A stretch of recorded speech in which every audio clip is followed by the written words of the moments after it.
This is the Local Real Estate Developer Podcast, where we share the stories of locals across the country who took that empty lot or that old building and turned it into something awesome that their community needs. I'm Kristi Kandel, and I've been a real estate developer my entire career. My co-host Raphael is a commercial broker, and together we're sharing the stories of locals making a huge impact on their communities. And what we've learned is you don't need millions in the bank or decades of experience to get started. You just need the confidence, tools, and the right people around you. This podcast is your chance to gain the confidence to get in the game, because real estate development isn't just for the insiders anymore. It's for people like you too.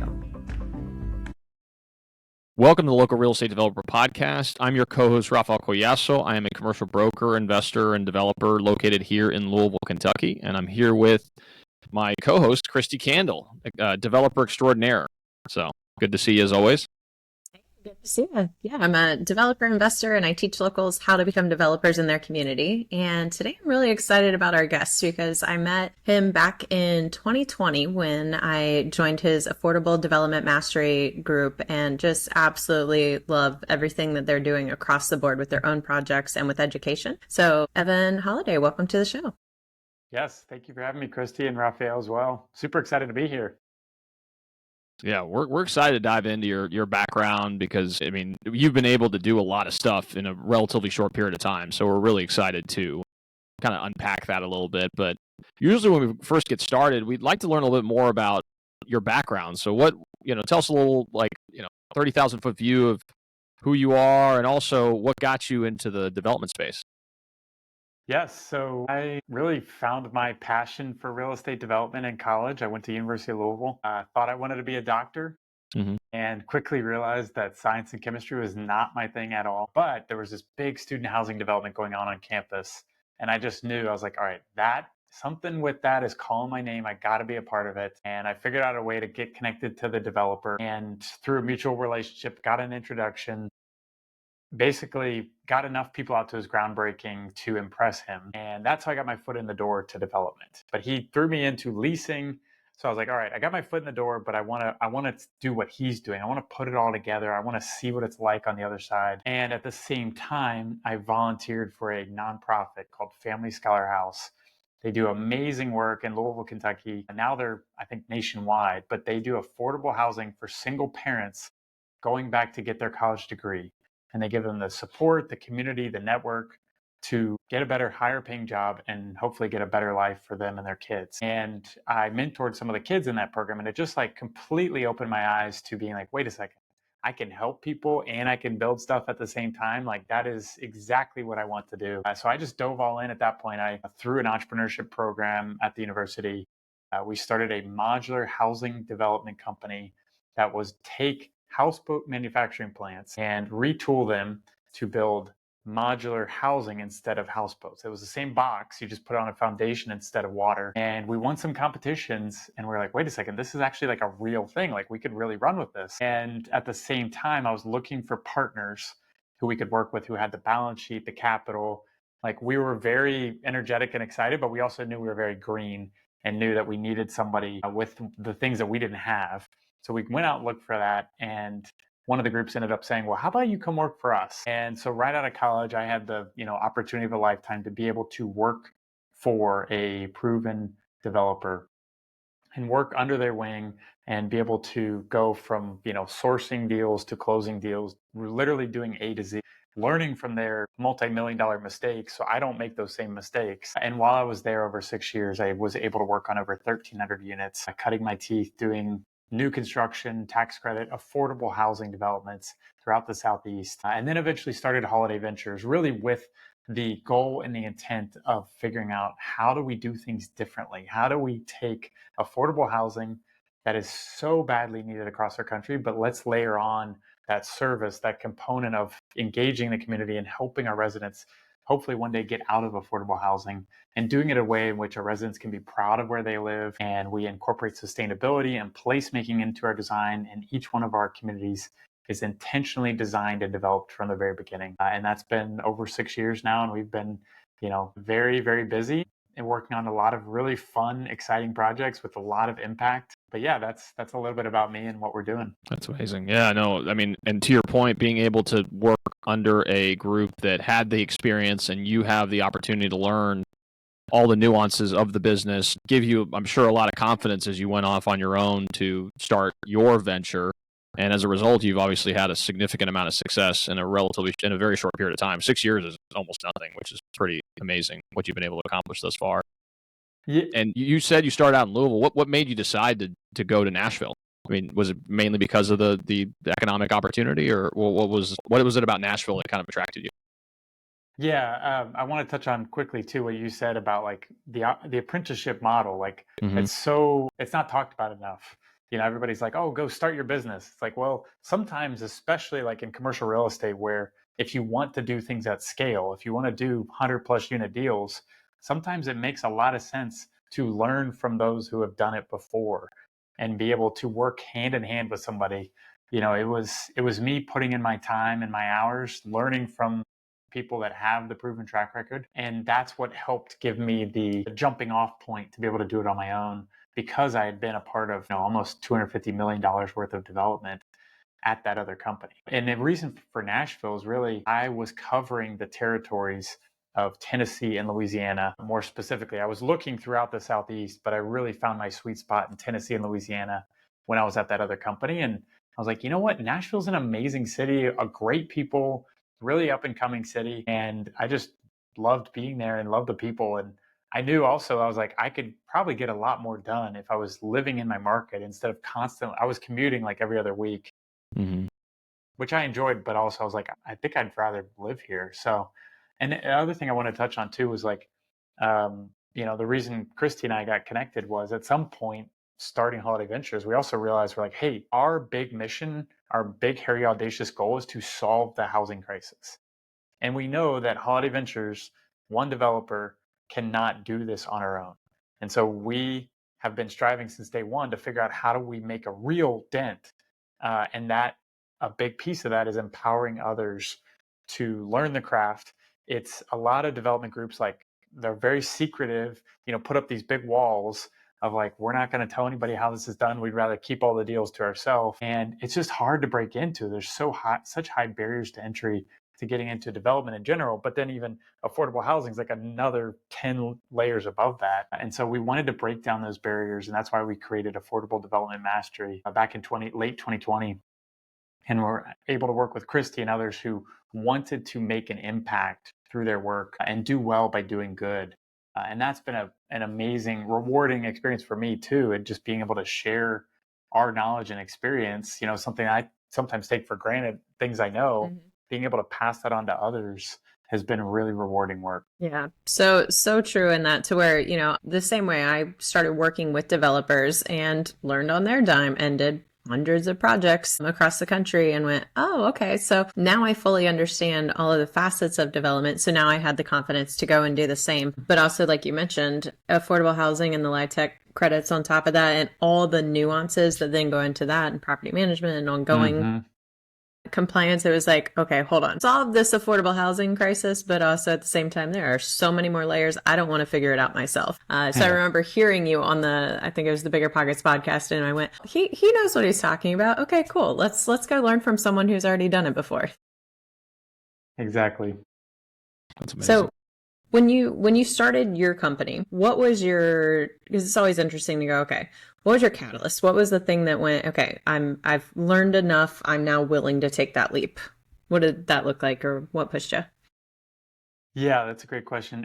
I've always been entrepreneurial. I've always wanted to do my own thing, since selling toys and candy at the street, growing up. But I went into this opportunity knowing that at some point I will do my own thing. I went into it looking at it as an apprenticeship. The interesting thing was I had friends in the commercial real estate space that were making sometimes 2-3 times as much as I was. Like, I was not getting paid that much, but I knew that I was building priceless experience and resume and knowledge and exposure that I would not have been able to get otherwise had I not been on the ground, like doing the deals, being part of the deals. And it eventually hit a point where I was leading the deals A to Z. I always had the cap on of like, what would the owners say? And I got to a point where I was like, I know what they're going to say. I know how they're going to react to this. And I can take action on that without even really having to confer with them or get their advice. And layer on top of that, I think the timing for me was, I was like, the level of impact wasn't quite there that I saw that we could have. The company I worked for was very much about making the cookie cutter box development over and over again, which is great for creating units and solving the housing crisis in terms of number of units created. But I saw there needing to be much more beyond that. It's the housing plus the services, plus the wraparound nonprofit partnerships, plus the sustainability and the placemaking that I think really creates better outcomes. And I think the housing is a start, but I think there's so much more that we could be doing. And that's where it just hit a tipping point for me. But it wasn't easy. It was like I really created the entity for Holladay Ventures like almost a year before I actually left. And so in my head, I knew I was leaving, but I just wasn't ready to take that jump. And what I did was so I had a podcast, and that helped me. I considered it like my MBA. I had over 200 guests. It was an amazing experience. Got to interview some of the smartest, brightest people I know and get, free hour of their time, and built my name and my brand of adding value to others. And it was an extremely powerful tool. And through that podcast, I met some amazing entrepreneurs, and I noticed, I was like, these 5 guys are crushing it. What do they all have in common? They all hired the same life and business coach. So I was like, all right, I need to at least talk to this guy. So I had him on the podcast, and we started talking, and I was like, okay, I need this guy in my corner. And it was the biggest investment I ever made in myself at that point. And I was scared. It was like half of my available cash I just paid for this coach. And it was the best decision I ever made because he gave me the confidence in myself. Like, I knew I wanted to leave, I just didn't have that full confidence in myself. So we set a target of when I was going to leave and how we were going to do it. And what were the 5 things that I needed in my head to have ready to go by that 6-month target. And I just carried them around in my back pocket every day. And I looked at them, 10 times a day. And it was just constantly top of mind. And that's what helped gave me the confidence. I actually left 5 months and 9 days from that, 6-month target. So it really did work. It was scary, but it happened exactly when it needed to happen. And, it was scary looking back because it was like, especially in the moment, I was like, I'd never had the experience of working on my own by myself. I worked for a big name development company with a reputation, with a long list of successful deals, with a big balance sheet, with a massive team around me. And so now here I am I'm working by myself from my 1-bedroom apartment, trying to figure this out on my own with no real reputation or capital, but we're able to make it work.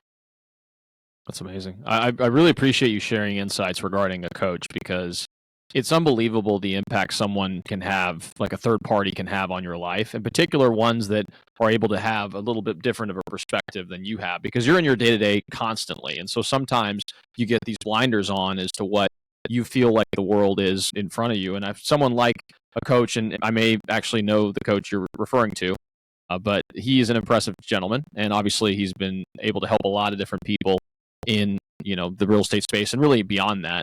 And ultimately, it's led you to where you are today, which is pretty awesome. Regarding that transition, because I think that's a hard part for a lot of people. I was in technology for a long time, and then got into real estate brokerage, and I had to make a similar transition when we started our firm a little bit earlier this year. But what was the first project you took on independently yourself, and how did you put the pieces together? Because to your point, you were at a company that was an established company. They had a quote unquote reputation, although you did put in the work to get projects from start to finish. And you obviously had built a name for yourself through those completions of those projects, but you didn't probably have the same pieces in place that this particular company had at the time. But how did you kind of fill in the gaps for that first project, and how did you get it off the ground? Yeah, so kind of went down dual paths. So before I left and started Holladay Ventures, my wife and I were already working on creating Airbnbs.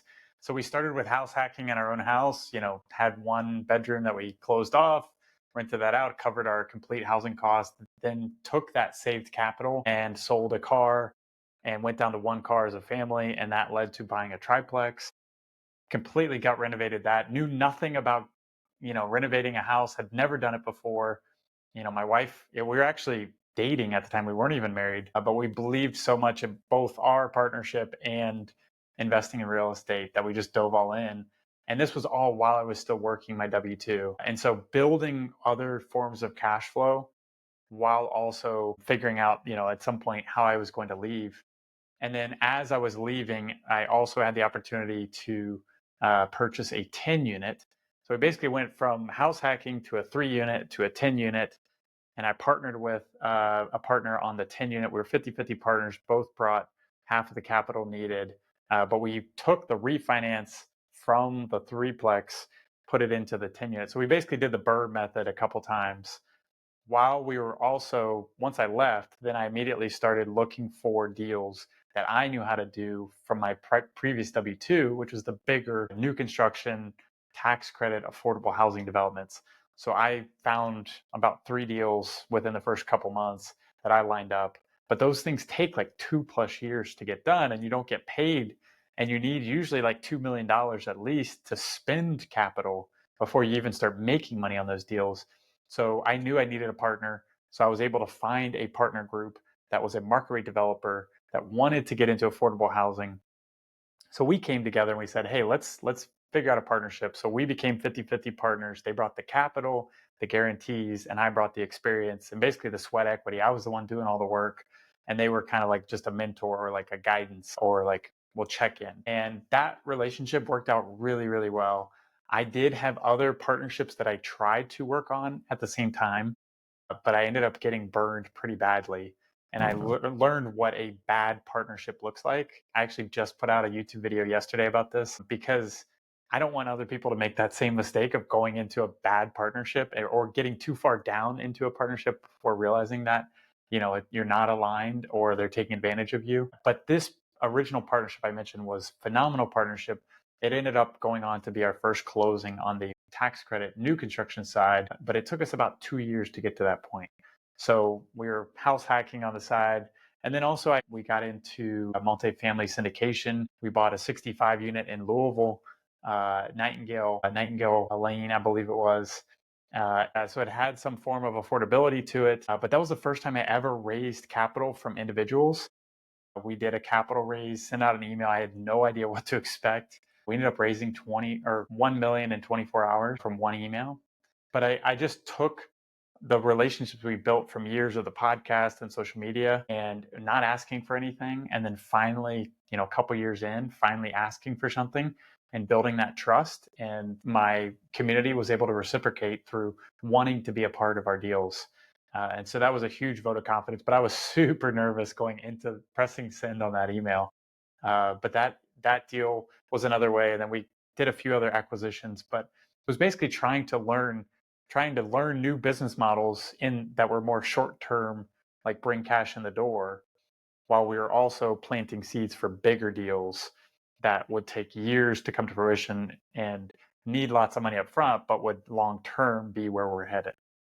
I love all of this because people hear where you're at now and go, oh, I could never do that. So the way you broke down, you did what everyone else does. You house hacked, you Airbnb'd, you got a triplex, you rolled that and you stacked that to get the cash flow while building the relationships and the bigger projects that do take 2, 3, 4, 5 years to get to a money standpoint. So that was incredibly helpful. And I know we'll give a lot of people listening like, okay. And then I have many conversations on partnerships and people going, oh, I don't know. Just this morning I was on a mentor call and we were talking about collaborating. And I'm like, because she said, oh, that deal's too big for me. I'm like, I bet there might be a larger developer company out there because I know what she brings to the table from the sweat equity side. I'm like, collaborations aren't that bad. They're you can get that money person who can come in and you can put in the sweat equity for it. And a partnership that did go south. Can you briefly just touch on that? Because people are scared of partnerships in some ways, but then sometimes just also get into it blind and didn't know what they didn't know ahead of time. So the more we can share on that aspect too is helpful. Yes, most definitely. Definitely recommend everybody check out the YouTube video. And we go into way more detail. But really what happened was we were suggested to connect. It was a similar situation. It was a successful investor who had been on the multifamily market rate acquisition side, wanted to get into the affordable development side. And so I had that knowledge, experience, expertise. He had the capital and the balance sheet. I was like, great, let's do some deals together. Hey, can we chat for a second? Since you're listening to this podcast, you're already thinking like a developer. You see the potential in your community, and you're ready to do more than just watch from the sidelines. That's exactly why we created the Local Developer Vault. It's a free resource full of tools, templates, and trainings to help you take action. And here's the best part. When you sign up, you'll also get access to our local real estate developer community. It's full of people just like you who are making real things happen in their neighborhoods. So don't just listen to the stories. Become the next one that we spotlight on our show. The link in the show notes to unlock the vault and join our movement. And he came highly recommended. So I was like, great, like let's move quickly. Like time is money. We got to get going. And so we ended up getting 2 deals under contract and then another piece of land that he had owned. And over the course of 8 months, through community relations, community entitlements, rezoning work, and getting started on aligning the public funding, we added roughly about $3 million of value. And we had a draft partnership agreement, but there was always this like hesitation on his end of like getting it fully signed up. And, and I don't know his situation. I don't know what was going on his end, but we had, COVID happen, and it was a big curveball for everybody. But he basically got scared with COVID and was like, hey, this changes everything. We were going to be 50-50 partners on everything from economics to decision making. And he wanted to completely throw that out the window and say, no, I want complete control in decision making. And I want, 70 to 80% or somewhere in that ballpark of economics. And I was like, man, we've been working together for 8 months, and this is supposed to be a 15-year partnership. We haven't even started the deal yet, and you're already heavily renegotiating. And that's why I just knew. I was like, you know what? Like, it sucks that I have to walk away from the value I've created and that sunk cost of my time. I spent like 500 hours roughly on those 3 deals. But I just knew. I was like, I'm never going to be, I'm never going to trust him. He clearly doesn't trust me already. And that's where I just realized, I was like, you know what? Sometimes it's better to walk away knowing that it's going to be a tough decision, but you're going to be better for it in the end. And it was a valuable lesson. Unfortunately, it wasn't the last time I had to learn that lesson, but we definitely have learned to not make that mistake again. And that's why we made the video. Was like, I want other people to not get in too deep. So I think the biggest lessons were like, get to that fork in the road early in the partnership before, like, it's okay to work toward a deal without anything formal at the beginning, but just don't let it go too long. Like, you have to have that fork in the road.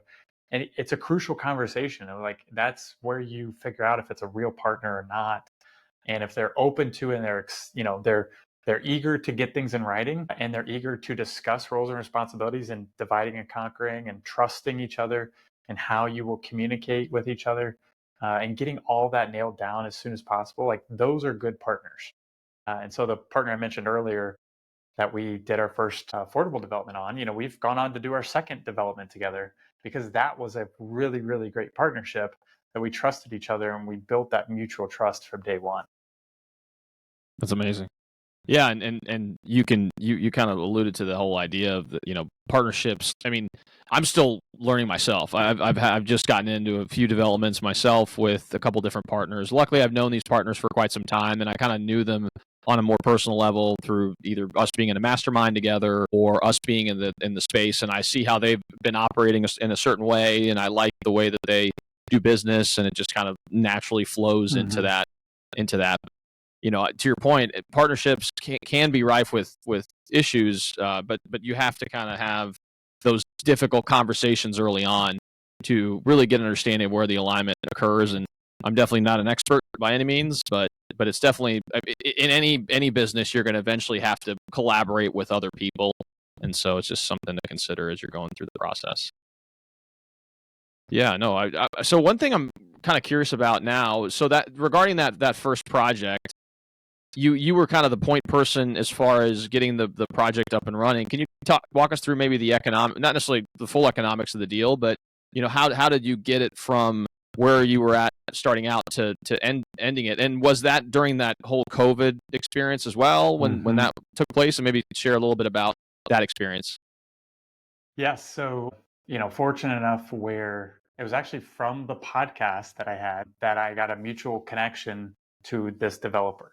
They actually reached out to me. They said, "Hey, we heard your monumental podcast with X, Y, and Z guest. We'd love to sit down and talk. We have a potential opportunity for affordable housing." And so we sat down and talked. And it was like the very first meeting. They're like, "Hey, we have this opportunity. We'd like to partner with you on it. How can we make this work?"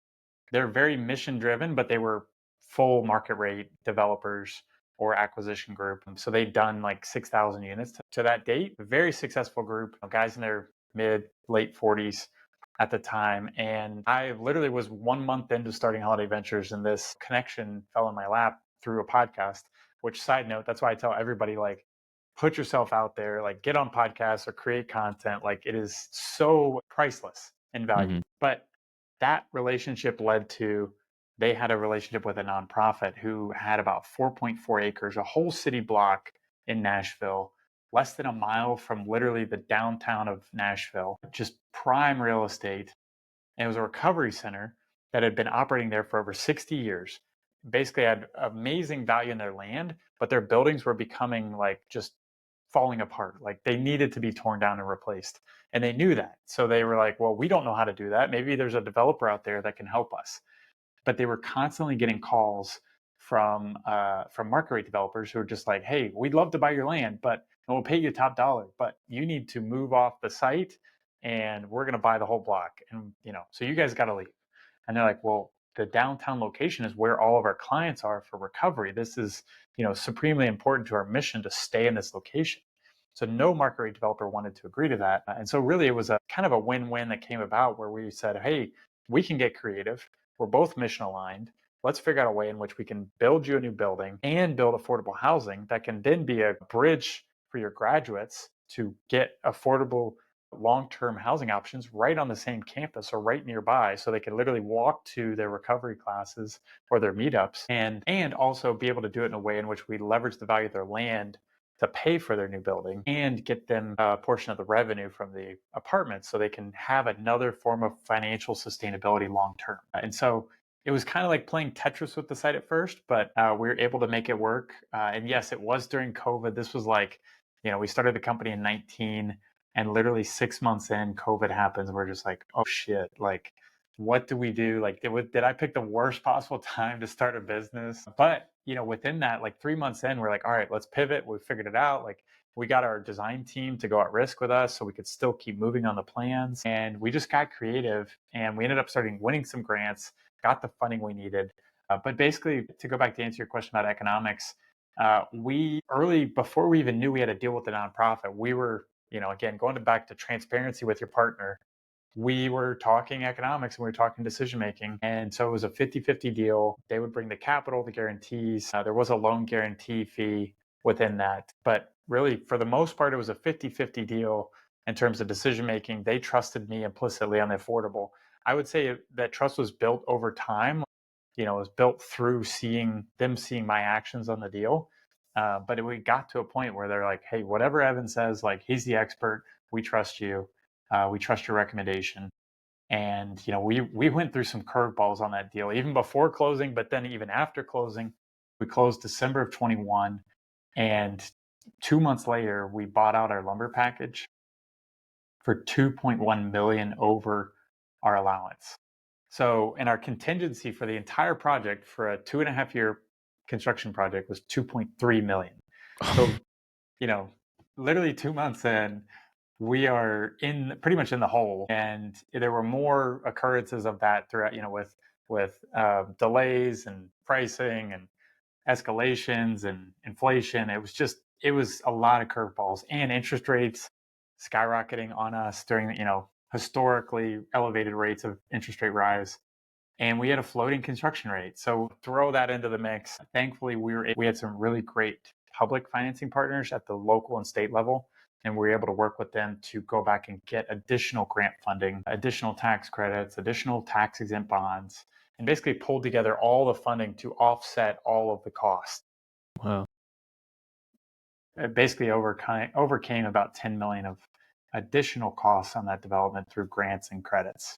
How many times did you find yourself like this? Oh my gosh. We just stabilized the deal like 6 months ago. And I would say all the way up until stabilization, it was just like a roller coaster ride. This one in particular was just, there's a lot of moving pieces. It was a very complicated deal, but it was a very rewarding transaction where we could help a nonprofit. We took them from 50 beds previously, and these were like not ideal situation, like cinder block wall, tiny rooms, like I said, like the building needed to be torn down. So we took them from those 50 beds. Now they're in 132 beds in a state-of-the-art, brand new 5-story nonprofit facility that they're able to help. And they just hit, they're pretty much at max capacity now. So within a year and a half of being in that building, we've now got them to basically more than double their capacity of service.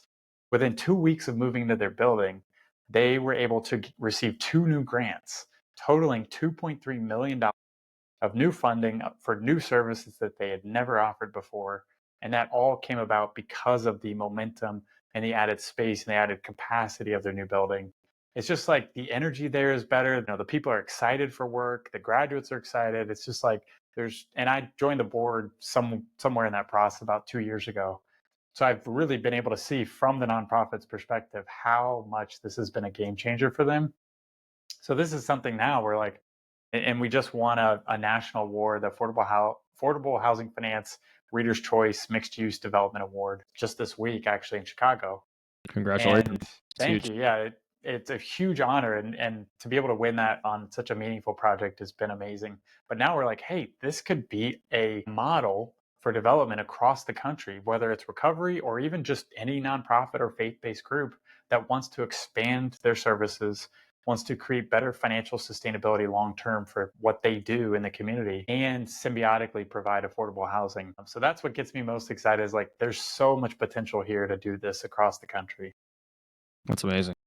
No, I mean, and to your point, and I'm sure we'll talk a little bit more about some of the other projects you're taking on, but that whole service-based component on site to create kind of a very positive environment for the residents, because ultimately you want to create that environment, and hopefully, like you alluded to at the beginning of the podcast, I'm assuming you want people to come into these environments, feel like they're at home, have a positive experience, and then ultimately move on to somewhere else that they could make their home as well. So that's pretty awesome.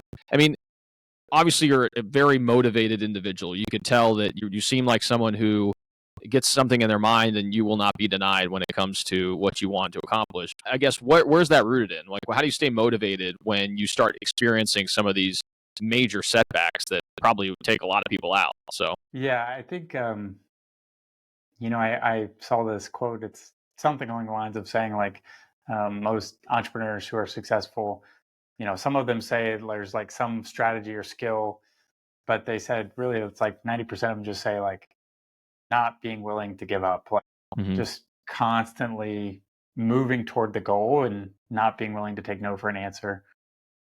And I think that's what's led to the success we've been able to have. But being able to learn that it started with my mom and both my parents. My mom was a serial entrepreneur, and everything she did had some level of impact involved in it. She wasn't starting a business to make money. She was starting a business to have real impact in people's lives. Every single one she did. She had a catering business, a film business. She started a nonprofit film commission of Cincinnati, bringing big films like Rain Man to Cincinnati. It's just amazing work she did, and I got to see that firsthand growing up. And so I knew that anything was possible because of her, and my parents raised me that way, and they also raised me to really genuinely care about others and love others. And so that's what I've been trying to do ever since. And I lost my mom when I was 24, and seeing everybody show up to her ceremony, it was amazing. It was powerful. It was like really, really touching because I saw so many people from so many parts of her life all come out of the woodworks. Like people she hadn't talked to in decades, and they just showed up. They're like, your mother completely changed my life or helped me in X, Y, and Z way. And it kind of shattered my glass to be like, hey, I only have one life, and I also don't know when my time's going to come. So I need to take advantage of every single moment I have, and also take advantage of the skills I have and the knowledge I have and the motivation I have. and do good with it. That's amazing.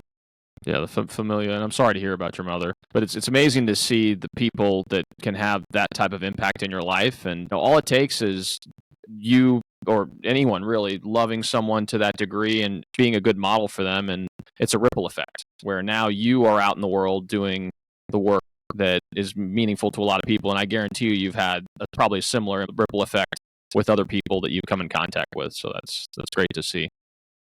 I appreciate that. Yeah.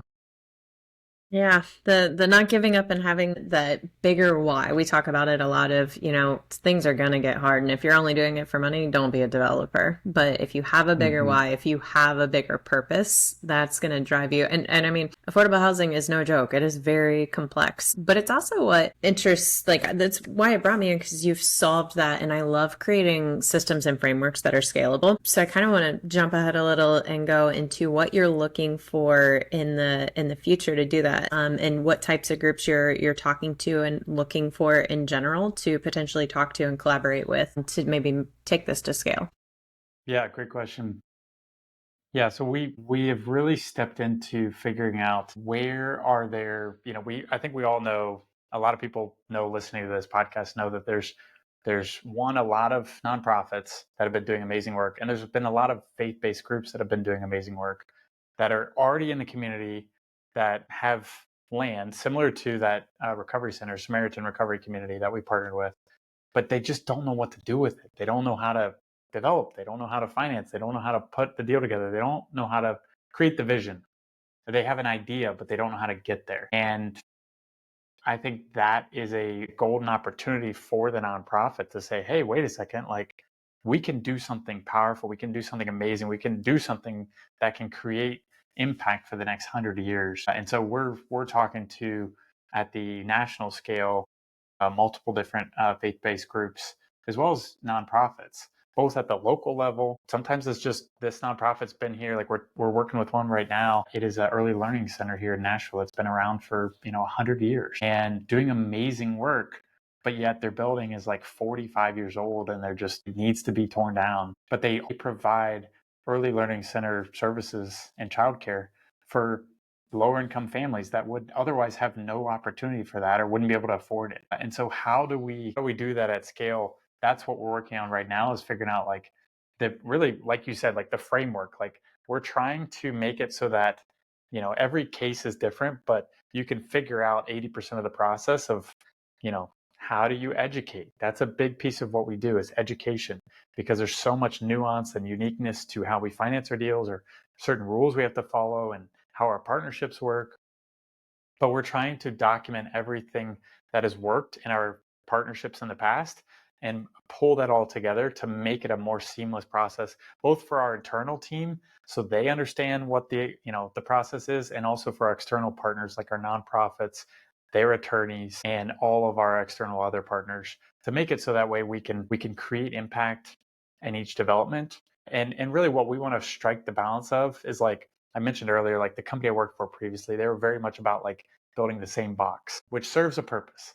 But we want to strike the right balance of scalability and predictability, with also uniqueness and impact in each individual development, and putting placemaking into each development. So there is characters of uniqueness that play to whatever our partner wants or needs are, and also our community in which we're serving as well.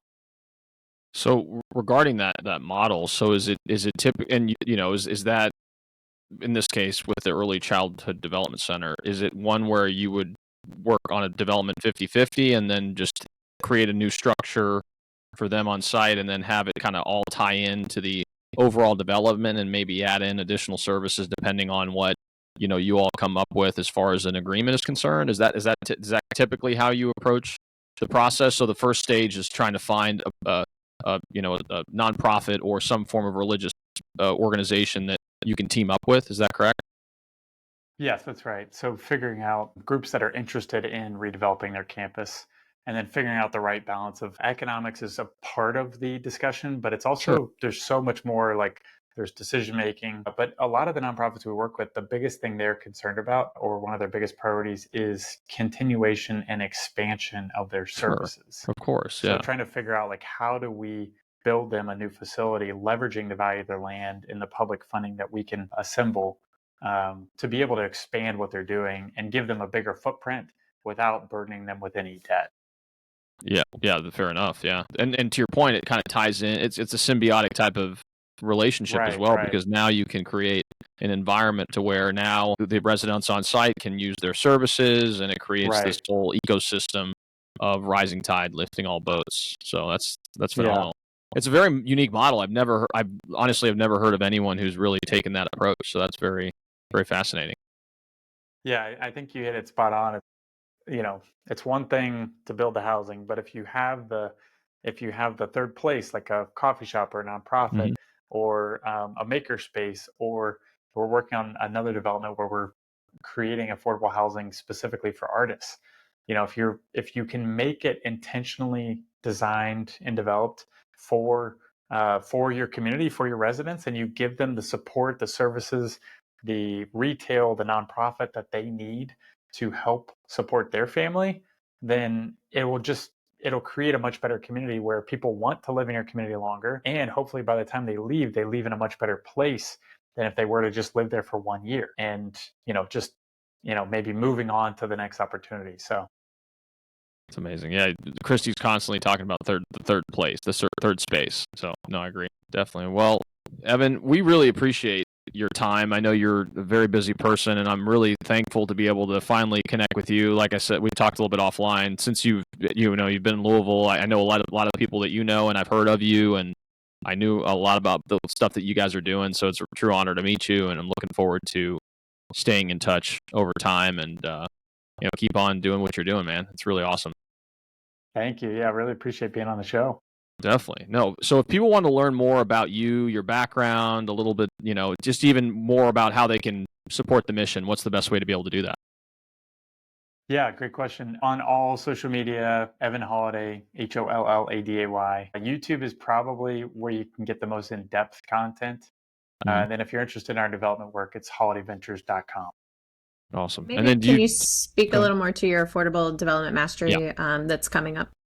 Yes. Yeah, glad you brought that up. Affordable Development Mastery, we are relaunching in Q1 of 26. So this is the program how Kristi and I originally connected, and basically take any developer that is impact focused, that wants to do their first affordable housing development and do exactly what we do at Holladay Ventures. We take you on a 12-month crash course, taking you from A to Z, and we have mastermind calls, we have an in-person mastermind event, we have guest speakers that come in to be able to tour properties. You'll get the underwriting, the pro forma, the exact documents we use for our partnership agreements, like we talked about MOUs and partnership agreements. And so this is really like us opening up and saying, this is how Holladay Ventures does it. We want to teach you exactly the same thing that we do.